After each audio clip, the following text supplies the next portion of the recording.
কারণ ৭১ আর ৭২-এর চেতনার কথা বলে যে ব্যবসা বাজারজাত করবার চেষ্টা করা হয়েছিল, খুচরা ব্যবসায়ী মহাজন পাইকার মধ্যস্বত্বভোগী দোকান পাট কুপি নিবিয়ে পলায়ন করেছে। সুতরাং মাননীয় স্পিকার, নতুন প্রজন্মকে পুরানা চেতনা নামক ট্যাবলেট দিয়ে অচেতন করার কোনো সুযোগ নাই।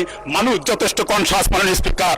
আর ৭২-এর সংবিধানের কথা মাননীয় ব্যারিস্টার আন্দালিব রহমান পার্থ সংসদ সদস্য উনি বলেছিলেন আমাদের নাকি গাত্রদাহ হয়। মাননীয় স্পিকার, আমি মনে করি গাত্রদাহ জাতীয়তাবাদী দল বিএনপির হওয়া উচিত। কারণ এই সংবিধানের ৬ষ্ঠ তফসিলে যেই স্লোগান দিয়ে জাতীয়তাবাদী দল যার নেতাকর্মী উজ্জীবিত হতো, স্বাধীনতার ঘোষক জিয়া লও লও লও সালাম, এই সংবিধান সেটিকে ওই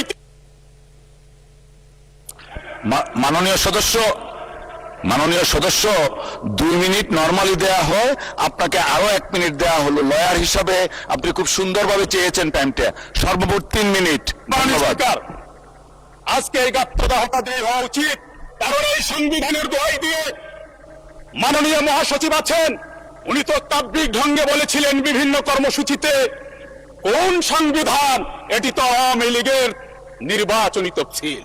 মাননীয় স্পিকার, সেই সংবিধানের মায়াকান্না যখন আমরা দেখি তখন আমাদের মনে পড়ে যায় হাজার মিলিয়ন প্রশ্ন জাতির সামনে ভেসে ওঠে।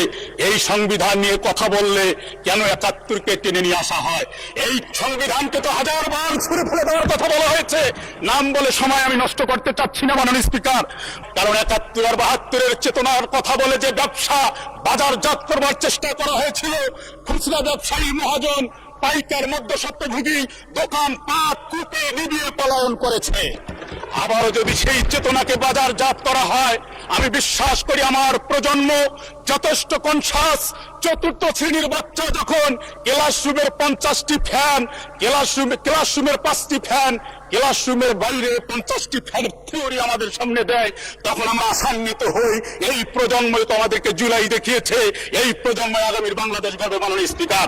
সুতরাং মাননীয় স্পিকার, নতুন প্রজন্মকে পুরানা চেতনা নামক ট্যাবলেট দিয়ে অচেতন করার কোন সুযোগ নাই। মানুষ যথেষ্ট কনসাস মাননীয় স্পিকার। মাননীয় স্পিকার, ১২ ফেব্রুয়ারি ২টি ভোট হয়েছে, একটি সরকার গঠন আর একটি রাষ্ট্র গঠন। সরকার গঠন জায়েজ হলো, আর রাষ্ট্র গঠন এটি জায়েজ না জায়েজের ফতোয়া আজকে নাজেহাল অবস্থায় আজকে আইসিইউতে। মাননীয় স্পিকার, একটি জায়েজ হলো, একটির স্বীকৃতি দিলাম, একই গর্ভের ২টি সন্তান জন্মগ্রহণ করলে একটিকে স্বীকৃতি দিলাম, আরেকটির ডিএনএ টেস্ট পজিটিভ হওয়ার পরেও তাকে গলা চিপে হত্যা করে মর্গে পাঠাচ্ছি। জাতি এ নিয়ে আজকে খুবই কষ্টে আছে। জাতি জবাব দেবে, না হলে নতুন করে আবার। ধন্যবাদ মাননীয় সদস্য।